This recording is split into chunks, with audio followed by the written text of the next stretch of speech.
Maraknya kasus malpraktek yang terjadi di Indonesia membuat masyarakat tak lagi mengerti tentang batasan hukum yang melindungi mereka. Malpraktek bisa terjadi kepada siapa saja, mulai dari bintang film, selebgram, hingga masyarakat biasa, orang tua, bayi, pria, bahkan wanita rentan menjadi korban malpraktek. Untuk membahas dan mengetahui batasan-batasan terkait malpraktek, bersama saya saat ini Ketua PKHMK, Ibu Dr. Handaris Masitumorang, SHMH, yang baru-baru ini selain menjadi mediator juga telah menyelesaikan pendidikan arbiternya. Apa kabar Ibu? Kabar baik. Kabar baik ya. Mas Iksan ya, Hukum ID yang ketemu lagi ya. Siap, ya. Ibu kelihatan santai, makin cantik juga, nggak kelihatan serius gitu. Ya. Serius ya. Kalau Kariska selalu bilang ekskavator ya. Ya, jadi saya selalu berusaha menjaga kesehatan jasmani dan rohani. Ingat dong prinsip mensana in corpore sano. Dalam tubuh yang sehat terdapat jiwa yang sehat. Jadi staminanya kuat, jasmaninya sehat, otomatis pikiran-pikirannya pun selalu terlihat. Dan juga Ibu belakangan ini juga aktif golf ya. Ibu nggak dapat hitam itu. Jadi gini Mas, untuk di usia-usia kami ini yang sudah tidak muda lagi ya baru 56 lah, itu stamina itu penting. Ya, kekuatan fisik ya. Jadi kalau dulu di masa-masa muda kita cukup karir, pendidikan, sekarang olah fisik itu perlu. Dan olahraga yang saya senangi ternyata kalau badminton itu kan agak beresiko ya. Jadi saya menekuni golf itu selain fun, enjoy, sehat, dan menambah network banyak teman-teman. Seperti itu. Iya, seperti itu. Bu, ini kan tadi kita udah singgung Ibu sebagai Ketua PKHMK. Ya. Belakangan ini kan malpraktik itu mencuat di Indonesia ini ya. Sampai menimbulkan kecacatan dan bahkan meregang nyawa. Iya. Menurut Ibu sebagai Ketua PKHMK, apa faktor pemicu terbesar terjadinya malpraktek ini? Ya, terima kasih ya dari Hukum ID sekali lagi memberikan perhatian kepada Perkumpulan Konsultan Hukum Medis Kesehatan PKHMK ya. Ini perkumpulan pertama di Indonesia loh Mas. Jadi kalau dulu selalu dikatakan untuk membongkar dugaan malapraktek itu sangat sulit. Seperti kalau kata Hukum ID menembus tembok dan dinding yang sangat terjal dan tertutup gitu ya. Tapi bagi kami para konsultan hukum medis kesehatan sekarang ini nggak ada masalah. Ya, setelah 3 tahun kami rutin melakukan pendidikan ya, pelatihan bagi para dokter, para advokat dan para dosen-dosen akademisi hukum kesehatan. Memang betul kasus malapraktek itu awalnya sulit untuk diungkap, tapi dari berbagai kasus yang kami tangani ya, katakanlah sekarang masyarakat udah mulai melek nih. Kalau ada kasus dugaan malapraktek, mereka mencari di website ya PKHMK, langsung berkonsultasi ke kami dan ada beberapa kasus betul seperti di Kalimantan Selatan Banjarmasin itu sampai meninggal dunia loh. Hal sepele, orang hanya biopsi bisa meninggal. Nah kasus yang baru-baru ini yang sedang kami tangani yang baru pemeriksaan hari Kamis kemarin di Majelis Kehormatan Disiplin Kedokteran Indonesia MKDKI itu kasus mengenai mempercantik diri ya dengan spesialis bedah ya, rinoplasti, facelift gitu. Tapi yang paling lagi sekarang ini betul tadi bisa menimpa anak. Nah ini yang harus disadari oleh para dokter. Memperlakukan pasien itu nggak semua sama. Karena ada pasien di bawah umur, ada pasien yang sudah dewasa. Jadi ketika menangani pasien di bawah umur, ya dokter itu harus memperlakukan undang-undang lain. Berbeda karena anak di bawah umur tentu harus ditreatment, tentu harus ditangani juga berbeda dengan pasien dewasa. Nah itu, jadi kalau kami maraknya malapraktik ini karena sudah mulai melek sekarang. Ada Hukum ID, ada PKHMK. Jadi kalau dulu itu ada kasus malapraktik dianggap takdir, nasib, udah dikubur.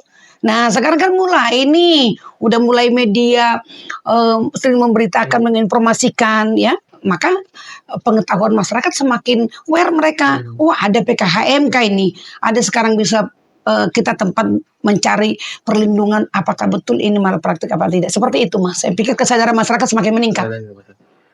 Dan hadirnya PKHMK ini juga untuk melindungi masyarakat juga tentunya Ibu ya, dari korban malpraktek dugaan malpraktek itu yang Ibu bilang tadi. Tapi di sini bagaimana sikap PKHMK melihat banyaknya kasus malpraktek yang ada di Indonesia itu gimana? Ya, jadi seperti ini Mas Iksan ya. Kalau bagi kami memang pahit kalau banyak akhirnya dokter-dokter yang harus kena sanksi. Ada dokter-dokter yang harus maju ke hadapan Majelis Disiplin Kedokteran Indonesia MKDKI. Kalau dulu masyarakat Indonesia nggak paham Mas.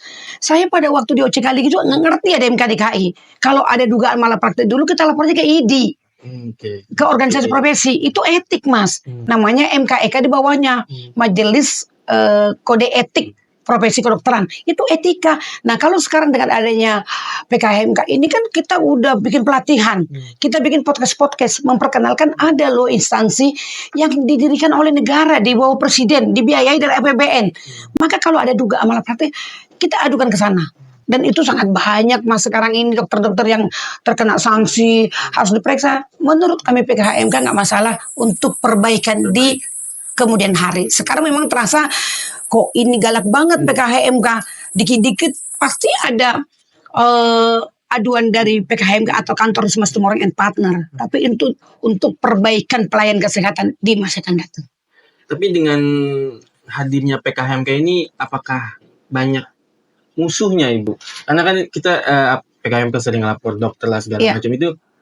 Apakah ada selentingan musuh atau gimana itu ada? Oh enggak Mas, justru dokter-dokter itu senang. Sekarang mereka itu awalnya mereka itu wah gimana itu Bu Risma gitu ya.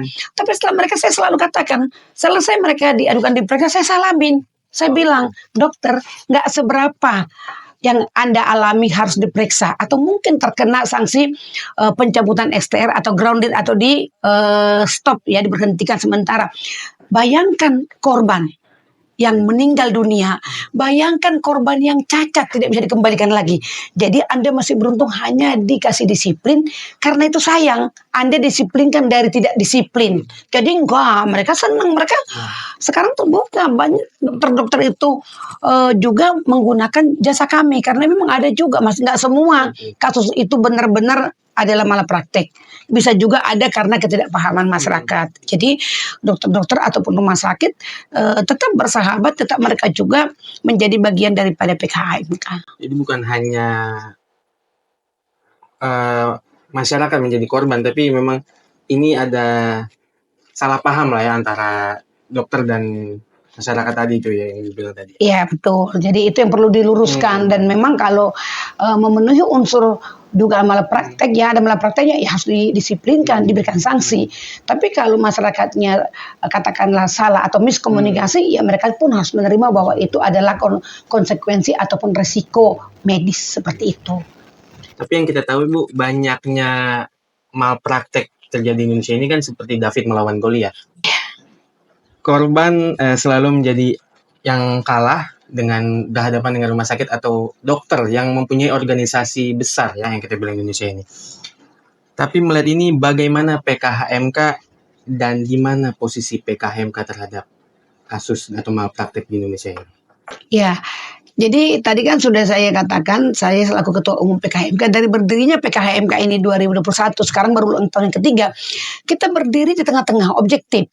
Jadi kita adalah melindungi juga dokter dan rumah sakit dan tenaga kesehatan, tapi kita juga melindungi penerima lain kesehatan itu masyarakat. Cuma terkesannya karena kita yang sering mengadukan ke MKDKI atau mengajukan gugatan perdata, terkesannya sepertinya kita berat ke masyarakat. Tapi kan gini Mas, masyarakat itu orang kecil, bahkan ada yang nggak mampu bayar loh. Nah kalau dokter dan rumah sakit kan bisa bayar pengacara, banyak lawyer-lawyer, jarang Mas, makanya lama perkumpulan konsultan hukum medis seperti kami ini nggak ada. Karena siapa yang mau bela masyarakat kecil? Yang kurang mampu bayar lah. Nah seperti itu. Jadi kesannya aja jadi memang kita seperti kelihatannya PKHMK ini cenderung membela masyarakat pasien, tapi sebenarnya kami adalah objektif karena di sisi lain juga ada beberapa rumah sakit dan juga dokter menjadi klien kami. Jadi memang objektif dan di tengah, tidak melihat ke kiri dan ke kanan Ibu. Betul. Ya? Pastinya itu. Bu, tapi tadi Ibu sudah menyinggung masalah kasus di RSUD Uling di Banjarmasin. Oh iya, yang baru-baru ini ya. Tapi itu boleh diceritakan nggak sih Bu, apa yang sebenarnya terjadi di RSUD Uling itu? Jadi gini ya Mas, saya sekalian juga kepada pemirsa seluruh tanah air, ini juga pesan moral dari kami. dalam menerima layanan kesehatan itu kita memang harus hati-hati ya. Kita kalau belum yakin betul, kita bisa second opinion ataupun third opinion ke dokter lain. Itu sebenarnya masalah simpel. Orang pasien hanya mau dibiopsi. Ada seorang ibu umur 48 tahun terdiagnosis menduga miom. Biasalah penyakit perempuan wanita. Nah, pada waktu dia didiagnosa dikatakan harus dibiopsi. Biopsi itu diambil cairan ataupun jaringan untuk menentukan jenis apa itu yang ditemukan nanti, apakah kanker atau tumor. Setelah disepakati masuk rumah sakit gitu ya, hanya untuk mengambil, bahkan dokternya mengatakan, dokter spesialis obgyn ya, kandungannya, mengatakan hanya 30 menit. 30. Makanya si almarhum ini, pasien ini tidak mengambil cuti pada hari Seninnya. Di hari Minggu masuk karena memakai asuransi, karena dia pikir 30 menit kata dokter dia langsung bisa kerja nih. Dia punya tersendiri, datangnya tersendiri, bawa anaknya ke rumah sakit, anaknya masih main-main di bed, ibunya main WA ya, mungkin menghubungi relasinya suaminya nyusul belakangan. Nah, keesokan harinya pas hari Senin ditentukan biopsi, mengambil cairan, loh dari 30 menit kok sampai 3 jam. Dari 3 jam lebih sampai 4 jam baru keluar. Dan akhirnya si pasien ini kesakitan sampai menjerit-jerit. Sampai besoknya, 1 hari kemudian tetap juga belum baik, sampai dikasih morfin untuk menenangkan. Ya kan panik dong. Nah, tapi pada saat itu keluarga udah minta tolong tim dokter yang tugas ya saat itu ya, agar diberikan pertolongan lah, misalnya apa di ICU atau bagaimana, tapi tidak ada tindakan. Itu hanya di ruang perawatan biasa. Sampai akhirnya meninggal keesokan harinya. Nah, ini kan satu pertanyaan. Orang hanya biopsi, pasien hanya dibiopsi kok meninggal. Berarti kan something wrong, ada sesuatu. Awalnya rumah sakit dan dokter spesialis dan dokter lain mengatakan, oh ini sudah sesuai prosedur, dokternya kompeten, sudah profesional. Tapi bagi kita masyarakat PKHMK, kenapa mati? Kenapa meninggal dunia? Itu pertanyaan. Makanya karena tidak ada titik temu, tidak ada kesepakatan untuk menyelesaikan masalah ini di luar pengadilan, ya misalnya mediasi gitu, untuk akhirnya diadukanlah ke MKDKI dan akhirnya digugat ke Pengadilan Negeri Banjarmasin. Oke, tapi itu selain digugat itu, tadi Ibu juga menyinggung PKHMK sudah melaporkan ke MKDKI pusat ya. Betul. Itu bagaimana hasilnya Bu kalau boleh tahu itu? Jadi gini Mas, MKDKI ini hanya ada di ibu kota negara. Ya saat ini ada di Jakarta. Ya. Nah, nanti mungkin pindah ke Kalimantan kali ya. Kalau IKN sudah beroperasi ya. Tapi sekarang ini masih MKDKI di Gondang Dia ya. Nah, itu memang sudah diputus, cuman karena ada masih keinginan kedua belah pihak ya. Toh yang meninggal tidak bisa lagi dibangunkan, dibangkitkan, berapapun ganti rugi diberikan. Dan dari dokter dan rumah sakit, Direktur RSUD Ulin dan Gubernur Kalsel ada kesepakatan mau berdamai. Tapi terakhir gubernurnya tidak mau berdamai, mau keluar dari perjanjian. Itu yang sedang digodok. Dan salah satu permintaannya jangan dipublikasikan hasil MKDKI. Kalau hukum ID mau mengetahui itu sekarang, putusan-putusan Majelis Kehormatan Disiplin itu bisa diakses oleh masyarakat. Bisa diakses. Ada websitenya terbuka. Beberapa tahun lalu dari dulu itu sampai terakhir 2021 itu memang tertutup, dikecualikan, tidak boleh diakses masyarakat. Tapi saya waktu kuliah S3 di Untar itu mengajukan uji materi ke Mahkamah Agung, dan akhirnya oleh Mahkamah Agung diputuskan bahwa putusan Majelis Kehormatan Disiplin Kedokteran MKDKI itu adalah terbuka untuk umum, tidak boleh ditutup-tutupi, agar bisa masyarakat mengetahui dokter mana yang, katakanlah kan orang mencari informasi kan bisa dari website ya, dokter mana yang pernah dihukum, mana yang baik-baik saja, seperti itu. Jadi bisa nanti Mas Iksan konfirmasi ke MKDKI-nya. Ya. Dan masyarakat juga bisa membuka secara langsung di website MKDKI-nya. Betul. Ibu, tapi kita dari tadi bahas malpraktek dan segala macamnya. Tapi menurut Ibu, apa faktor terjadinya malpraktek di Indonesia ini? Apakah murni kelalaian atau ada faktor lain selain kelalaian itu? Ya, kalau pengamatan saya ya Mas ya, karena saya banyak menangani malpraktek. Yang pertama karena ketidaktahuan dokter-dokter harus melakukan apa dari segi hukum. Misalnya, dokter itu mesti memberikan informasi. Ya, informasi penjelasan kepada pasien atau keluarganya. Lalu meminta persetujuan informed consent. Itu sering mereka tidak lakukan. Dokter itu juga mesti menjelaskan apa risiko medis. Apa alat-alat kesehatan ini dipergunakan, obat apa yang diberikan kepada pasien, itu dokter seringkali tidak melakukan.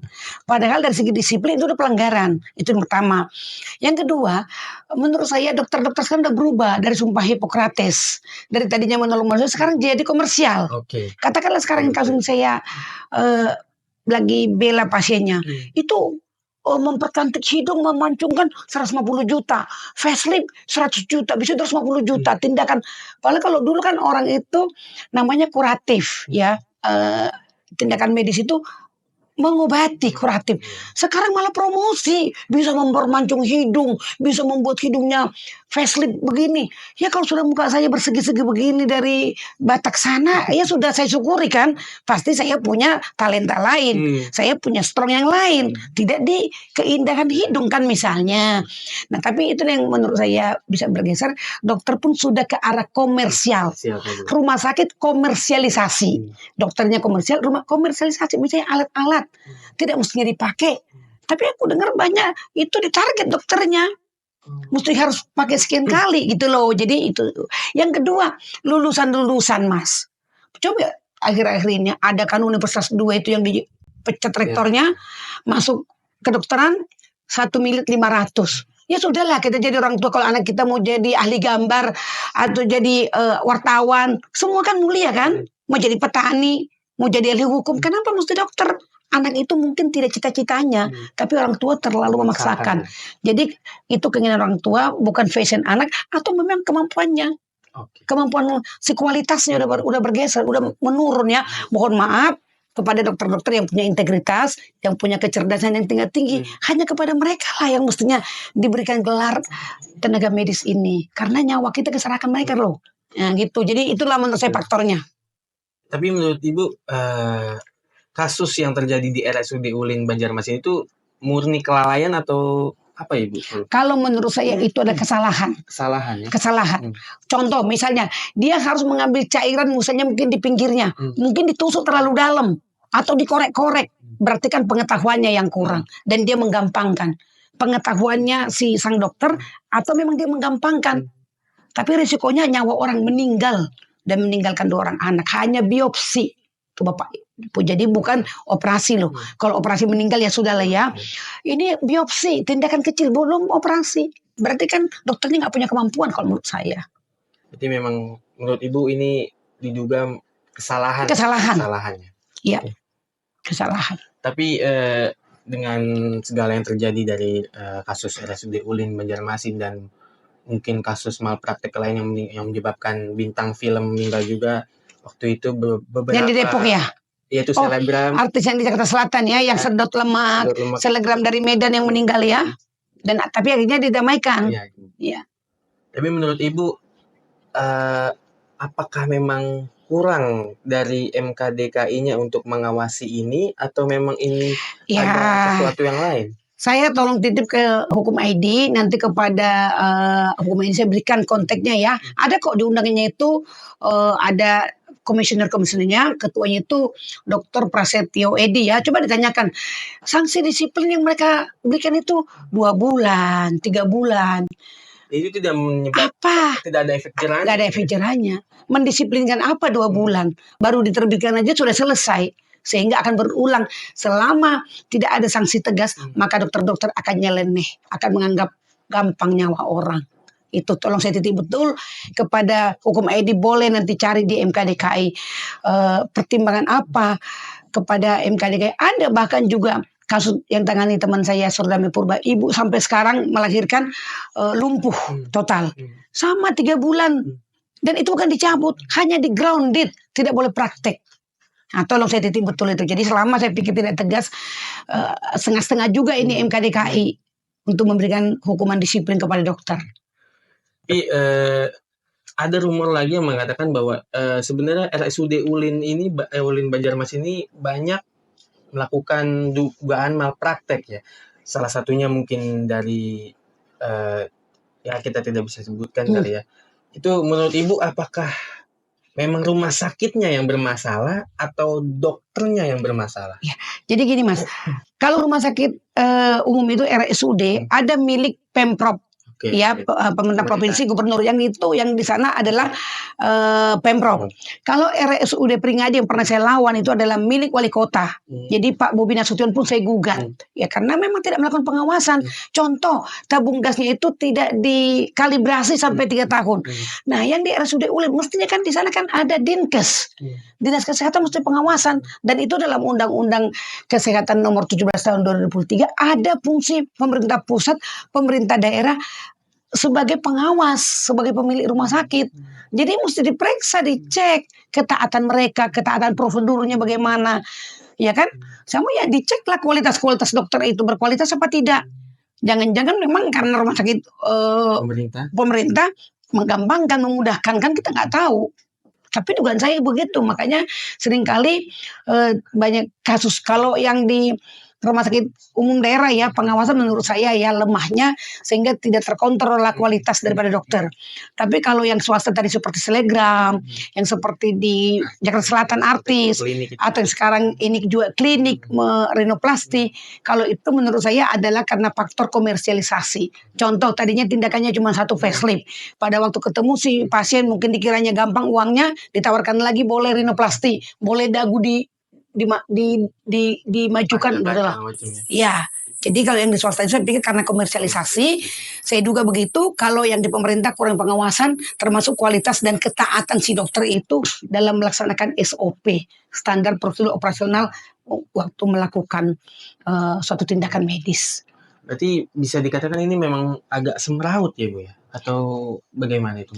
Iya, itu harus menjadi tugas daripada pemerintah ya, dalam hal ini Menteri Kesehatan termasuk ya, Depkes juga harus tegas kepada Dinkes ya, Dinas Kesehatan. Ya kalau memang dokter-dokternya nggak kredibel ya cabut. Kalau rumah sakitnya komersial ya cabut izinnya, karena bisa ada sanksi administratif pencabutan izin rumah sakit.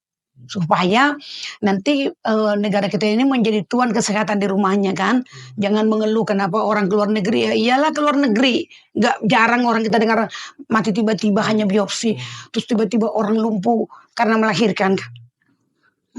Tapi tadi kita udah bahas segala macam, dari kasus RSUD Ulin Banjarmasin dan Selebgram dan klinik dan segala macam. Tapi harapan Ibu untuk poinnya ini, untuk kasus RSUD Ulin Banjarmasin itu bagaimana?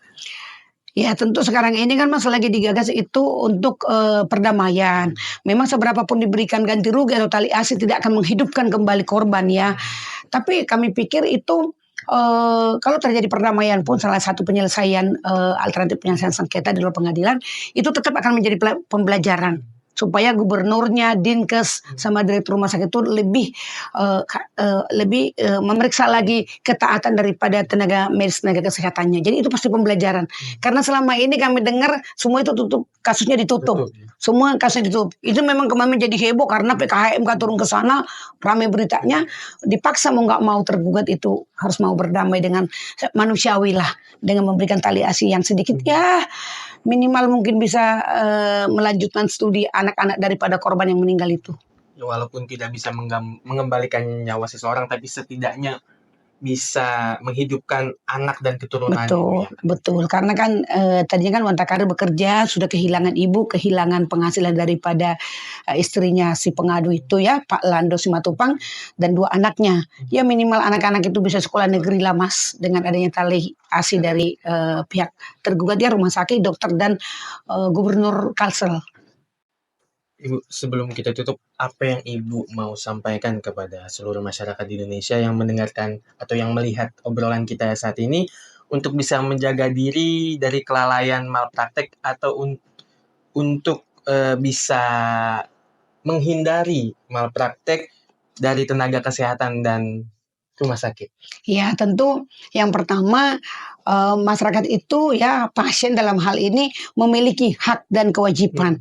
Ada kewajibannya dia untuk mentaati aturan rumah sakit, nasihat dokter, tapi dia punya hak untuk bertanya, cari second opinion ya. Jangan asal mau menerima tindakan daripada tenaga medis ya, dokter. Yang kedua, kalau terjadi ada dugaan sesuatu yang dirasakan kok nggak sesuai atau bahkan memang sudah bisa kasat mata lihat malah praktek, ya silakan boleh berkonsultasi ke Perkumpulan Konsultan Hukum Medis Kesehatan, yang nanti ada di Hukum ID ya, websitenya ada, supaya bisa mencari titik terang apakah ini kasus memang memenuhi unsur malapraktek atau tidak. Dan tentu lagi kepada dokter-dokter, ya kami dari PKHMK mengatakan harus berbenah diri. Tidak bisa seperti lagi dulu ditutup-tutupi semua kesalahannya. Sekarang masyarakat sudah cerdas dan ada PKHMK pendamping daripada pasien. Dan kepada pemilik rumah sakit baik swasta maupun negeri, tentu kami berharap jangan mengejar hanya keuntungan semata, tetapi pikirkanlah bahwa pelayanan kesehatan itu menyangkut nasib bahkan nyawa daripada manusia. Itu sih Mas. Jadi kesimpulannya semua elemen itu atau lebih tepatnya pasien itu punya hak dan kewajiban. Jangan mau ditawarin atau segala macam, jangan iya, tapi harus ada punya second opinion atau third opinion gitu ya. Betul. Dan juga ada PKHMK yang bisa menjadi tempat konsultasi atau membantu para pasien. Dan terakhir mungkin berbenah diri yang Ibu tadi bilang. Jangan hanya komersil saja, tapi tidak berbenah diri untuk yang lebih baik lagi ke depan. Oke Ibu, terima kasih. Terima kasih, sukses Mas Iksan dengan Hukum ID ya. Ya, salam sama pimpretnya nanti ya. Siap, Bu Rizka. Dan semoga PKHMK bisa melindungi seluruh masyarakat dan dokter di seluruh Indonesia. Amin. Oke, terima kasih.